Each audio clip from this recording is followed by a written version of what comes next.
Hello दोस्तों, तो आप कैसे हैं। तो आज मैं दुर्गा सप्तशती के चौथा अध्याय के पाठ करके आपको सुनाऊंगी। आप सुनिए और अपने जीवन की प्रवृत्तियों को बदलिए और गारंटी है कि इस सब को अगर सुनते भी हैं तो आपके जीवन की हर प्रवृत्ति आपको बदल जाएगा। हर प्रारब्ध नष्ट हो जाएगा। जो आप चाहते हैं वैसे ही होगा।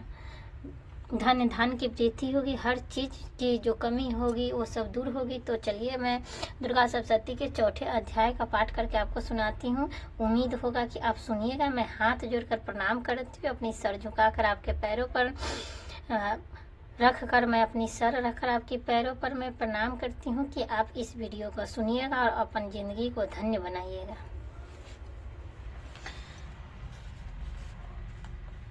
तो सिद्धि की इच्छा रखने वाले पुरुष जिनकी सेवा करते हैं तथा देवता उन्हें सब ओर से घेरे रहते हैं, उन जय नाम वाली दुर्गा देवी का ध्यान करें।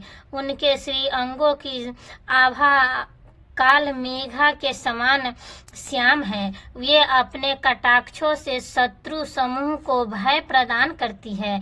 उनके मस्तक पर अभद चंद्रमा की रेखा शोभा पाती है। वे अपने हाथों में शंख, चक्र, कृपान और त्रिशूल धारण करती हैं। उनके 3 नेत्र हैं। वे सिंह के कंधे पर चढ़ी हुई और अपने तेज से तीनों लोकों को परिपूर्ण कर रही हैं। ऋषि कहते हैं, अत्यंत पराक्रमी दुरात्मक महिषासुर तथा उसकी दैत्य सेना के देवी के हाथ से मारे जाने पर इंद्र आदि देवता प्रणाम के लिए गर्दन तथा कंधे झुकाकर उन भगवती दुर्गा का उत्तम वचनों द्वारा स्तवन करने लगे। उस समय उनके सुंदर अंगों में अत्यंत हर्ष के कारण रोमांच हो गया था। देवी देवता बोले, संपूर्ण देवताओं की शक्ति का अभ्युदय है ही जिनका स्वरूप है तथा जिन देवी ने अपनी शक्तियों से संपूर्ण जगत को व्याप्त कर रखा है। समस्त देवताओं और महर्षियों को की पूजनीय उन जगदम्बा को हम भक्ति पूर्वक नमस्कार करते हैं। वे हम लोगों का कल्याण करे।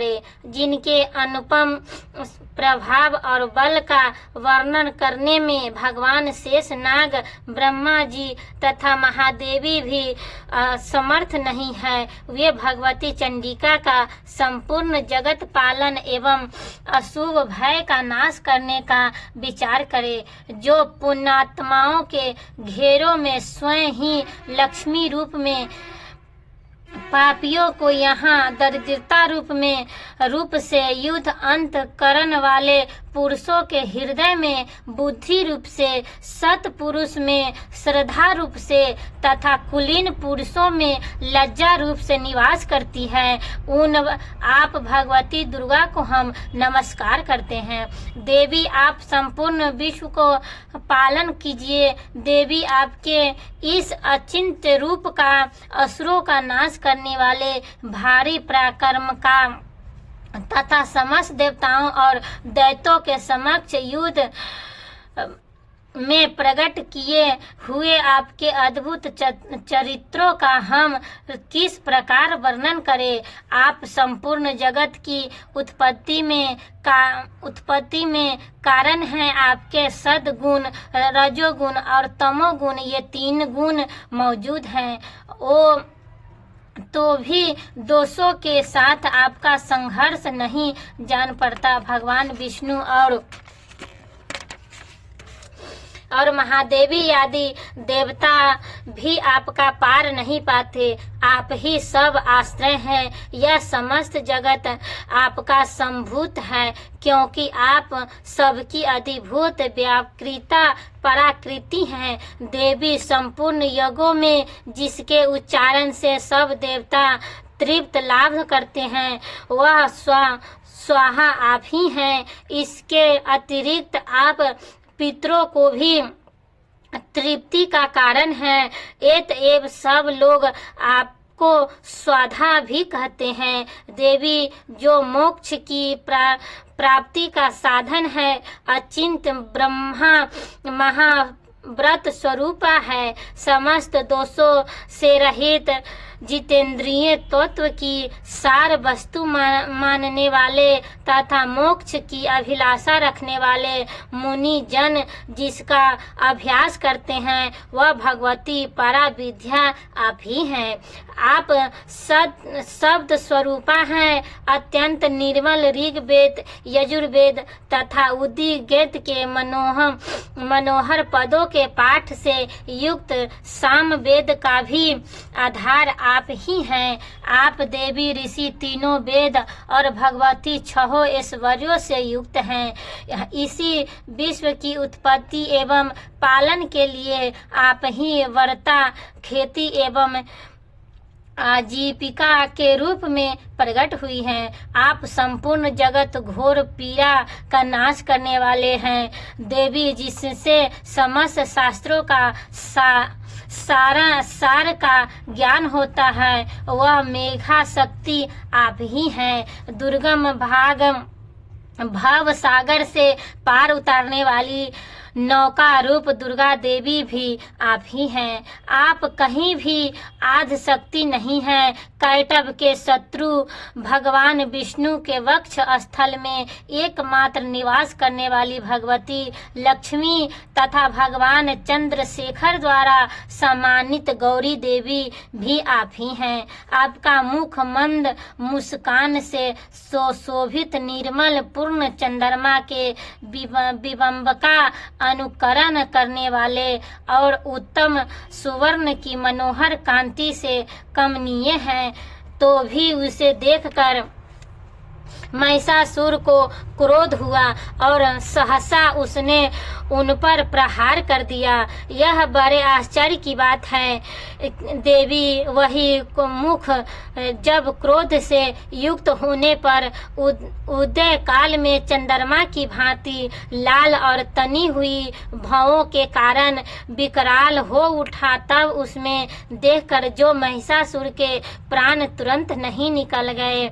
यह उससे भी बढ़कर आश्चर्य की बात है, क्योंकि क्रोध में भरे हुए यमराजों को देखकर भला कौन जीवित रह सकता है। देवी आप प्रसन्न हो। परमात्मा स्वरूपा आपके प्रसन्न होने पर जगत का अभ्युदय होता है और क्रोध में भरे जाने पर आप तत्काल ही कितने कुलों का सर्वनाश कर डालती हैं। यह बात अभी अनुभव में आई है, क्योंकि महिषासुर के यह विशाल सेना क्षण भर में आपके कोप से नष्ट हो गई। सदा अभ्युदय प्रदान करने वाली आप जिन पर प्रसन्न रहती है वे देश में सम्मानित हैं। उन्हीं के धन और यश की प्राप्ति होती है। उन्हीं धर्म कभी शिथिल नहीं होता तथा वे अपने हष्ट पुष्ट स्त्री पुत्र और भृतों के साथ धन्य माने जाते हैं। देवी आपकी ही कृपा से पुण्य आत्मा पुरुष प्रतिदिन अत्यंत श्रद्धा पूर्वक सदा सब प्रकार के धर्मानुकूल कर्म करता है और उनके प्रभाव से स्वर्ग लोक में जाता है। इसलिए आप तीनों लोकों में निश्चय ही मनोवांछित फल देने वाली माँ दुर्गे आप स्मरण करने पर सब प्राणियों को भय हर लेती है और स्वस्थ पुरुषों द्वारा चिंतन करने पर उन्हें परम कल्याणमय बुद्धि प्रदान करती है। दुख दरिद्रता और भय हरने वाली देवी आपके सिवा दूसरी कौन है, जिसका चित्त सबका उपकार करने के लिए सदा ही दयादर्द रहता हो।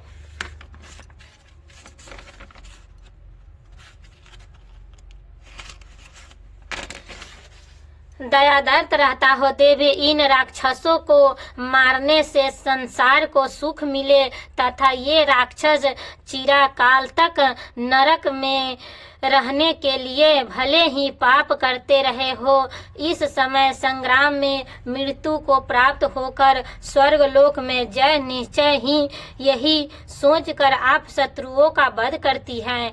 आप शत्रुओं पर शास्त्रों का प्रहार क्यों नहीं करती? समस्त असुरों को सृष्टि पात्र मात्र से ही भस्म क्यों नहीं कर देती? इसमें एक रहस्य है। ये शत्रु भी हमारे शास्त्रों से पवित्र होकर उत्तम लोकों में जय, इसका प्रकार उनके प्रति भी आपका विचार अत्यंत उत्तम रहता है।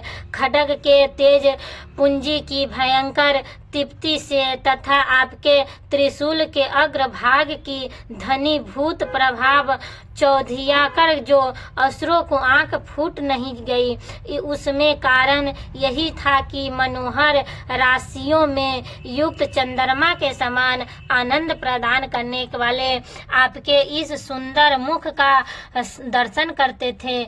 देवी, आपका शील दुराचरियों के बुरे वर्तापों को दूर करने वाला है। साथ ही यह रूप ऐसा है जो कभी चिंतन में भी नहीं आ सकता और जिसकी कभी दूर से तुलना भी नहीं हो सकती, तथा आपका बल और पराक्रम तो उन दैत्यों को भी नाश करने वाला है जो कभी देवताओं के पराक्रम भी नष्ट कर चुके थे। इस प्रकार आपने शत्रुओं पर अपनी दया दृष्टि प्रकट की है। वरदायिनी देवी, आपके इस पराक्रमयी किसके साथ तुलना हो सकती है तथा शत्रुओं को भय देने वाली एवं अत्यंत मनोहर ऐसा रूप भी आपके सिवा और कहाँ है? हृदय में कृपा और युद्ध में निष्ठुरता, ये दोनों बातें तीनों लोकों के भीतर केवल आप में ही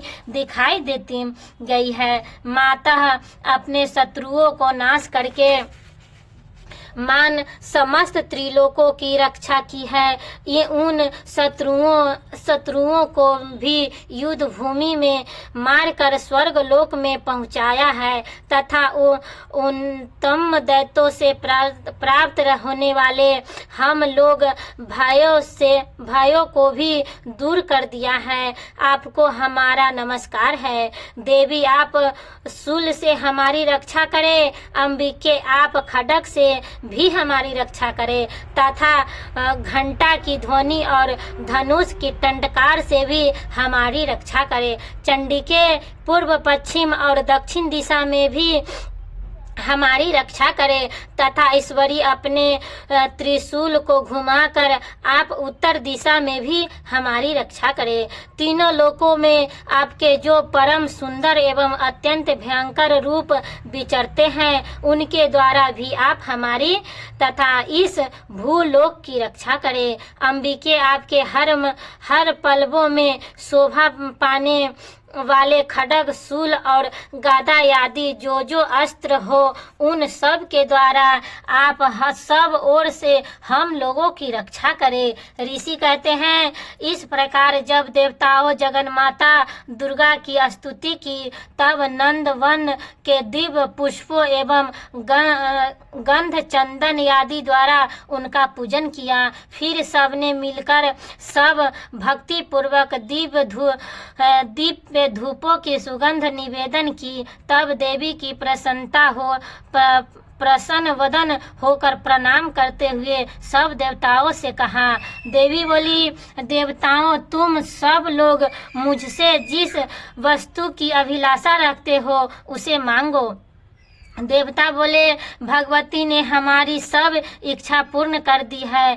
अब कुछ भी बाकी नहीं है, क्योंकि हमारा यह शत्रु महिषासुर मारा गया। महेश्वरी, इतने पर भी यदि आप हमसे और वर देना चाहती हैं तो हम सब जब जब आपका स्मरण करें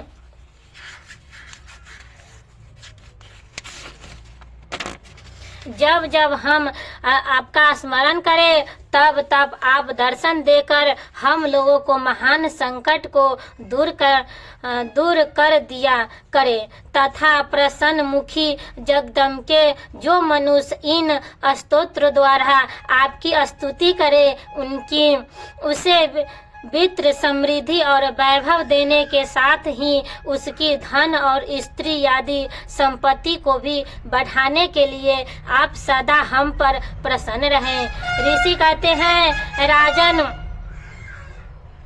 राजन देवता तब अपने तथा जगत के कल्याण के लिए भद्रकाली देवी को इस प्रकार प्रसन्न किया। तब ये तथास्तु कहकर वही अंतर्ध्यान हो गई। कृपाल इस भूपाल इस प्रकार पूर्व काल में तीनों लोकों को हित चाहने वाली देवी जिस प्रकार देवताओं के शरीर से प्रकट हुई थी वह सब कथा मैंने कह सुनाई। अब पुनः देवताओं का उस पर करने वाली वह देवी दुष्ट दैत्यों तथा शुंभ और निशुंभ का वध करने एवं सब लोगों की रक्षा करने के लिए गौरी देवी शरीर से जिस प्रकार प्रकट हुई थी वह सब प्रसंग मेरे मुंह से सुनो। मैं उसका तुमसे यथावत वर्णन करता हूँ। इसी प्रकार श्री मार्कंडेय पुराण सर्वनिक मंतरिक की कथा अंतर्गत देवी महात्म्य के शक्रदस्ती नामक चौथा अध्याय पूरा हुआ।